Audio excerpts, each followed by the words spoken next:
Bonjour à tous, j'espère que vous allez bien. Donc j'étais en live, on a été coupé tout à l'heure. Est-ce que vous m'entendez bien? Est-ce que vous me voyez? Dites-moi si vous me voyez, s'il vous plaît, et si vous m'entendez. Bonjour, mais Aniel, merci beaucoup pour ton retour. Comme je disais au départ, donc on va parler de la stabilité dans les couples. Merci pour ton retour, Aniel, merci beaucoup. On va parler de la stabilité dans les couples. Est-ce que vous pouvez me dire en commentaire si vous êtes célibataire ou marié? Bonjour Choukou.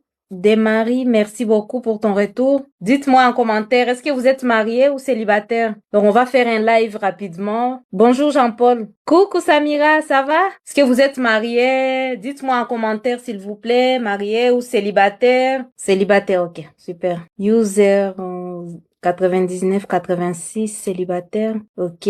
Bonsoir. Bonsoir Dozo. Bonsoir John. Bonjour John. Tu es célibataire. Choukou en couple. Super. Moi, je suis aussi en couple. Je suis mariée. Je suis mère de 4 enfants. Vous êtes dans quelle ville? À Dakar. Ok, super. Ah, je ne suis jamais partie à Dakar. Ok. Célibataire sans enfant. Ok. Mariée et je suis moi aussi les grands. Ok, super. Super Jean, John, moi je suis au Congo. Au Congo RDC, hein. John, c'est au Congo RDC ou Congo Brazza. Donc, on va parler rapidement de la stabilité dans les couples. Donc, on va donner 3 ou 4 points. Et ensuite, s'il y a quelqu'un qui a une question, tu peux accéder directement en live, hein, pour poser ta question. Sinon, s'il n'y a pas de questions, on pourra se retrouver dimanche prochain. Ah, super, Choukou, Congo RDC. Mboka na biso.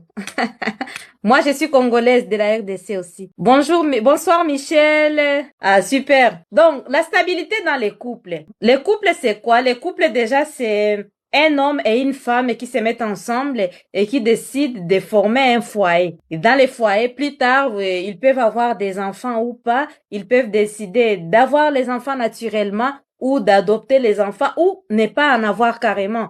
Parce que c'est à chacun son choix. Et des fois, il y a ceux qui veulent avoir des enfants, mais ils n'ont pas la possibilité par rapport à leur état de santé. Donc, du coup, aujourd'hui, on va parler de la stabilité dans les couples. N'hésitez pas à laisser un like parce que ça sera vraiment rapide, ça sera bref. Donc, la stabilité dans un foyer démarre par les choix du partenaire. Donc, il faut déjà, avant de te marier, de choisir une bonne personne. La bonne personne, ce n'est pas la personne qui a été validée par tes parents ou par tes amis.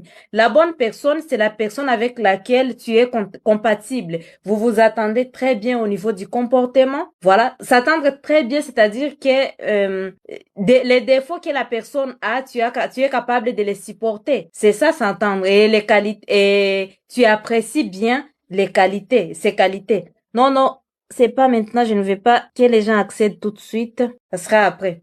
Donc, c'est ça. Donc, quand tu as choisi une bonne personne, c'est-à-dire la personne avec laquelle tu es compatible, ça, c'est le début pour toi d'avoir un foyer qui est exemplaire, un foyer qui est stable. Hein? Un couple qui est stable. Donc, c'est pour ça que moi, j'ai dit la plupart des fois, parce que j'ai vu qu'il y a aussi des célibataires en live, si tu es dans les fiançailles et que tu remarques que tu n'es pas compatible avec ta fiancée ou avec ton fiancé, il faut vraiment rompre les fiançailles. Il ne faut pas avoir peur, il faut pas que tu te dises non, j'ai déjà 35 ans arrivé, il faut que je puisse vraiment non, il ne faut pas être pressé pour se marier. Il faut se marier à la bonne personne. C'est ça. Donc ça, c'était le deuxième point, rapidement. Les premiers points, pardon. On va parler maintenant du deuxième point. Le deuxième point, c'est prendre cette décision d'être un couple stable. C'est-à-dire que vous vous êtes rencontrés, vous êtes compatibles. Et puis après, vous prenez la décision de vivre ensemble et de vivre en paix. C'est une décision, oui, oui, ce n'est pas un hasard, hein. Donc, la dernière fois, j'avais fait une vidéo, là, j'avais dit que les couples que vous voyez qui sont heureux, qui sont épanouis, ce n'est pas parce que tout est parfait, non. Il y a des difficultés, il y a des problèmes, mais ils prennent la décision de vivre ensemble. Ils prennent la décision de surmonter leurs problèmes. Parce que même quand tu es compatible avec une personne, ça ne signifie pas que la personne elle est parfaite, non. Il y aura des moments de conflits, des moments de mésententes, mais là tu sauras comment tu peux surmonter ces conflits, c'est ça. Donc prendre la bonne décision, ne pas faire comme les autres, ne pas faire parce que on est tous différents. Oui, oui, on se marie, mais on est tous différents et les couples, bon, par exemple les couples de ma sœur, ça ne sera pas pareil que mon couple. Nous sommes tous différents. Non, non, Raya, c'est pas tout de suite. Je ne vais pas recevoir les gens tout de suite parce que sinon, ça risque d'être trop long. C'est ça. Donc, quand tu prends la décision, donc, c'est-à-dire que dans ta décision ne va pas être seulement une décision orale et une prise de décision. Ça sera une prise de décision qui va s'accompagner des actions. Et les actions que tu vas faire, ça sera d'abord, de respecter ton mari, respecter ta femme, de l'aimer. Donc, l'aimer vraiment, et quand tu l'aimes, c'est dans tes actions. Et il y a tout un plan à faire vraiment pour que tu puisses garder cette stabilité dans ton foyer, dans ton mariage. Ça, c'est le deuxième point. Le troisième point, il faut vraiment s'aimer. Et quand tu t'aimes, c'est-à-dire que tu vas vouloir vivre en paix avec toi-même déjà et vivre en paix avec la personne que tu as rencontrée. Donc, tu as rencontré un homme, tu as rencontré une femme. Donc, il faut faire en sorte que tu puisses vivre en paix avec cette personne. Ça, c'est les deuxième point. Le troisième point aussi, c'est de savoir comment partager. Que ça soit que ça soit les tâches ménagères, que ça soit au niveau du budget. Voilà, tu as un salaire, elle a un salaire ou il a un salaire. Donc, il faut savoir comment vous attendre sur ces points-là, comment vous pouvez partager, c'est-à-dire quoi? Comment vous pouvez vivre bien au niveau des budgets? Parce qu'il y a beaucoup de personnes aussi qui sont en mésentente aujourd'hui parce que simplement, ils ne veulent pas partager. Vous allez voir, il y a des femmes qui vont dire, oh, quand moi j'ai l'argent, c'est mon argent. C'est mon argent et ce n'est pas l'argent que mon mari peut utiliser. Non. Quand vous partez sur ces bases-là, c'est déjà une mauvaise chose pour vous. L'argent que tu as, que tu sois homme ou que tu sois femme, c'est l'argent de la famille. Et comme c'est l'argent de la famille, vous devez budgétiser ensemble et voir qu'est-ce qui est bien pour nous, qu'est-ce qui est bien pour nos enfants. Oui, dans ce sens-là, je vais parler par exemple des hommes ou des femmes qui vont par exemple, ils peuvent être en Amérique ou aux États-Unis, disons aux États-Unis, c'est l'Amérique. Ils peuvent aussi être en France ou au Canada, peu importe. Mais le fait de pouvoir, par exemple, faire des transferts d'argent à sa famille, en cachant son mari ou en cachant sa femme, ça, ce n'est pas une bonne chose. Quand on commence à on commence à se cacher les choses, vous savez, les diables peuvent venir dans ça. Parce qu'aujourd'hui, tu vas cacher et le fait que tu transfères à ta sœur, mais demain, ça sera d'autres choses et ton couple risque de perdre sa stabilité. Donc ça, c'était entre guillemets au niveau du budget. On va parler aussi au niveau du sexuel. Sur le plan sexuel, il faut savoir vous écouter. Savoir communiquer sur ces plans-là, c'est vraiment très, très important. Faut pas être, par exemple, un homme, tu es là, tu te dis, bon, tout doit être parfait. Tout doit être parfait. Tu te mets déjà la pression à toi-même. Et quand tu te mets la pression, ça va avoir l'impact négatif sur ta sexualité avec ta femme. Et toi aussi, quand tu es une femme, quand tu es là, c'est pareil. Quand tu te mets la pression, ça va faire l'impact qui est vraiment négatif. Et quand il y a un souci, par exemple, au niveau de la sexualité, n'hésitez pas d'en parler. En parler, oui, c'est vraiment très important. Parce que la plupart d'hommes, vous allez voir, au lieu d'en parler, ils vont avoir l'ego. L'ego, c'est-à-dire quoi?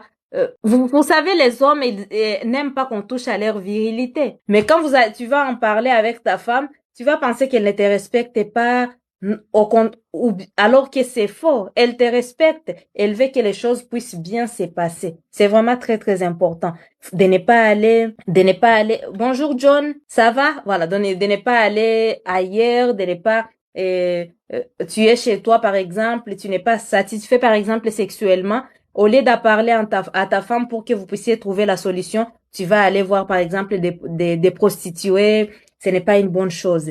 Et pour la femme aussi, ce n'est pas pareil. Si tu n'es pas satisfait ou satisfaite sexuellement, n'hésite pas à en parler avec ta partenaire et à parler avec ton partenaire. Comme ça, vous allez trouver la solution ensemble et ensuite vous pouvez vous guider mutuellement.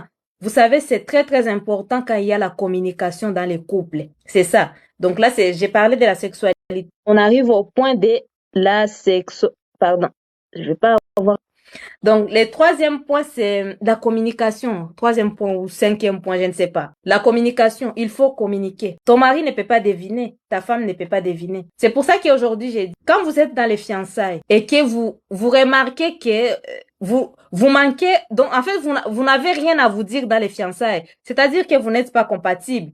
Tu es là, par exemple, un homme ou une femme, vous êtes dans les fiançailles. Normalement, vous devez avoir des choses à vous dire. Vous devez avoir des plans. Vous devez avoir. Donc, quand tu n'as rien à dire à ton partenaire ou à ta partenaire, c'est-à-dire que vous n'êtes pas compatible. C'est vraiment important que vous puissiez savoir ça. Et quand il n'y a pas la communication, quand vous êtes encore fiancé, ce n'est pas quand vous serez marié qu'il y aura la communication. Et une fois que vous êtes marié, dans les mariages, continuez à dialoguer, continuez à parler, même des choses que vous pensez que c'est banal. Vous savez, il y a des personnes qui sont en mésentente actuellement pour des choses qui sont banales.